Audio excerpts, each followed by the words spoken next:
Hi everyone, welcome back to my channel Achieving Alpha and welcome back to another episode of Smart Money Analysis for today, that is 3rd of May 2021. And the question that most of you might be bothered about is that is the bearishness in the market over? So we'll try to understand that using data and charts and let's begin. So the market today had no specific direction. It was a zigzag kind of a market and it was very hard to trade. It was not at all easy to trade in this kind of market because if you would have taken a long trade, there is a high possibility that your stop loss would have got hit. And similarly, if you would have taken up a short trade, there is also a chance that your stop loss would have got hit. And we opened a huge gap down of more than 100 points, and people were expecting that we were going to fall more, but you need to understand that the FIIs had already taken up long position in puts, and basically when they get 200 points profit overnight, so why won't they book it, and why won't the other retail traders book it or not? So they booked their profit, and basically the puts were covered and the bought puts were basically sold, and that's why the market went up. So we'll try to analyze that. And I also told you in Telegram today that basically the global indices were showing some strength around 1 p.m. And that's why I told you to be careful while shorting, and otherwise you would have got trapped. And you see that this prediction was again very much correct because see this particular thing, which is the global indices. I do have a model which basically takes input as the global indices or the futures prices and then tells me the expected price of Nifty. Now again, that's a regression model which I have built based on machine learning, but you don't need to be aware about the details, but you do need to understand that this was not my personal intuition, but this was coming out from a mathematical model. So let's try to understand the figures today and try to analyze the data. So you will see that on 3rd of May in the cash market, the FIIs have again sold heavily and the selling is about 23 crores. And you will see that the DIIs have bought only for 553 crores. And that's what I was telling you, right? That if FIIs start selling heavily in the cash markets, sooner or later you will see that we will observe some good correction in Nifty and in Bank Nifty as well.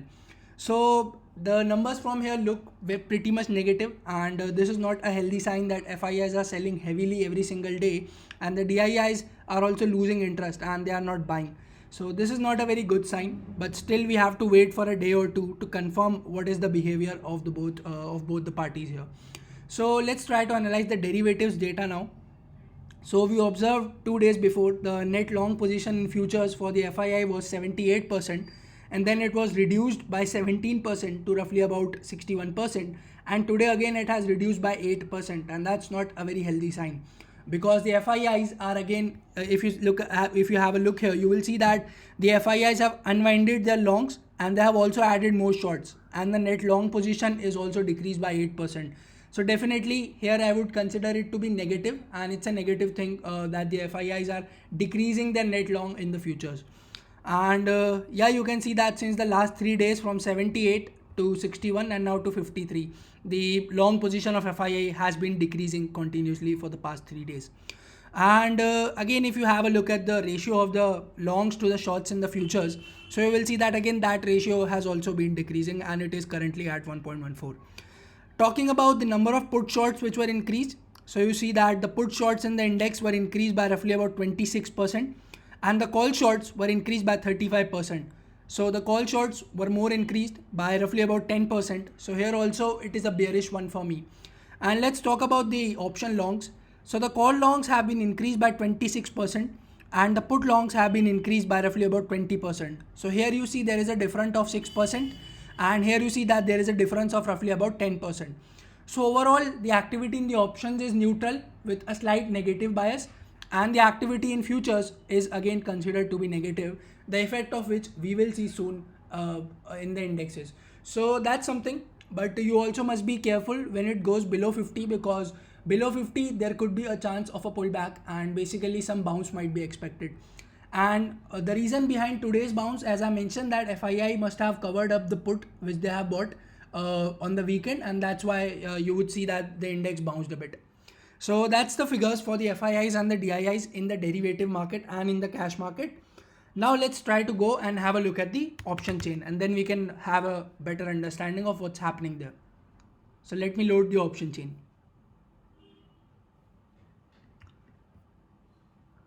So yes, in Nifty you will see that the highest open interest for the weekly expiry is still at 14,000, but almost similar open interest is seen at 14,500.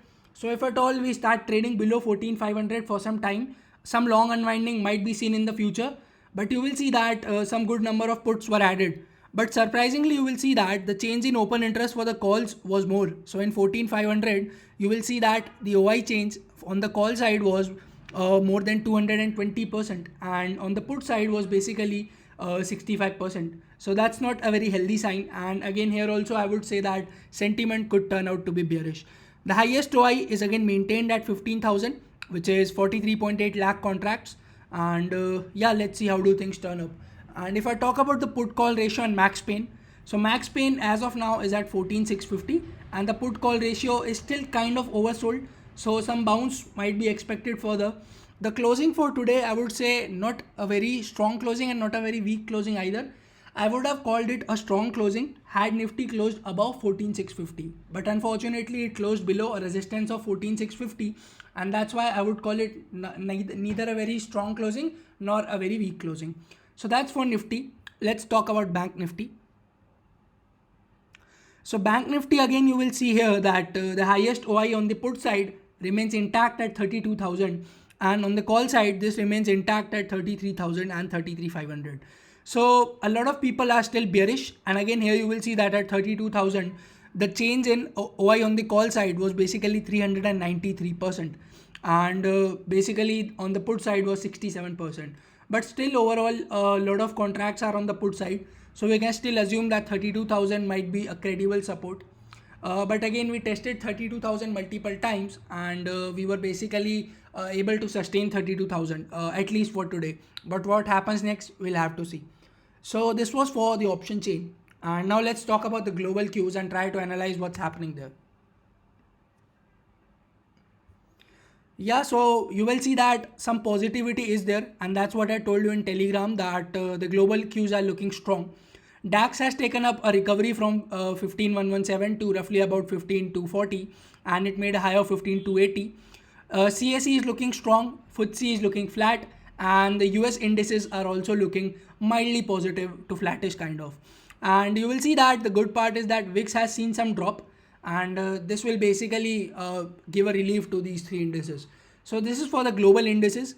Again, the situation is kind of neutral right now, but there has been a trend that may generally sell-off is observed in the global markets, specifically US and Europe. So we'll have to see if that trend continues, but most of the times, according to historical data, there has been a sell-off witnessed in May. But again, we'll have to see if that continues or not. And most of you were talking about the election impact. So just be aware that the election impact was basically somewhat known to the FIIs, because you saw that over the weekend they had some heavy short positions. And see, you need to understand that more than us, more than retailers, the FIIs have good sources, right? And somewhat they are aware about the insider information that this is going to happen, and then they take the move accordingly. So you really need not be very hard on predicting that who is going to win the election, what is going to be the impact.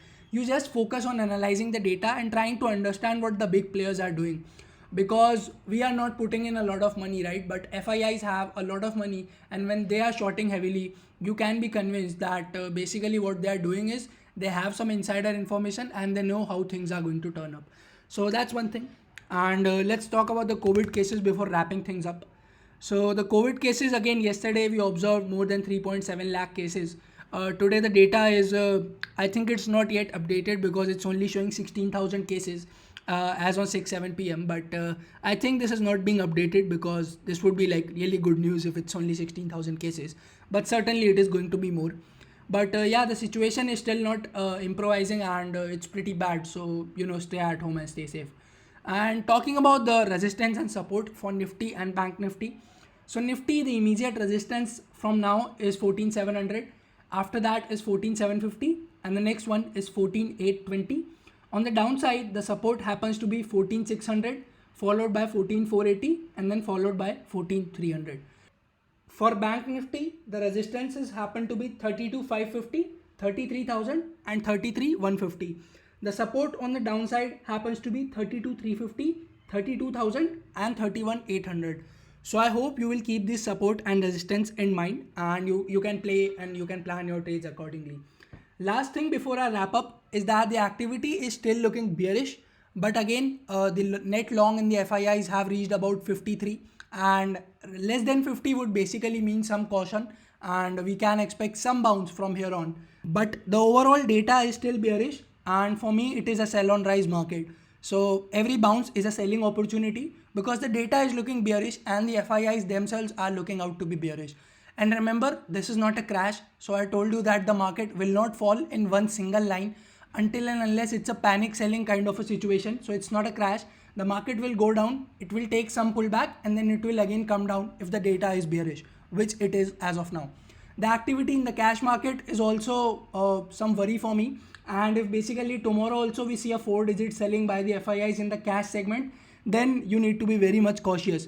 For tomorrow, I expect a flat to mild gap up opening looking at the global indices. But again, it's only 6:50 p.m. as of now, and the global indices will have to see how do they behave the entire night.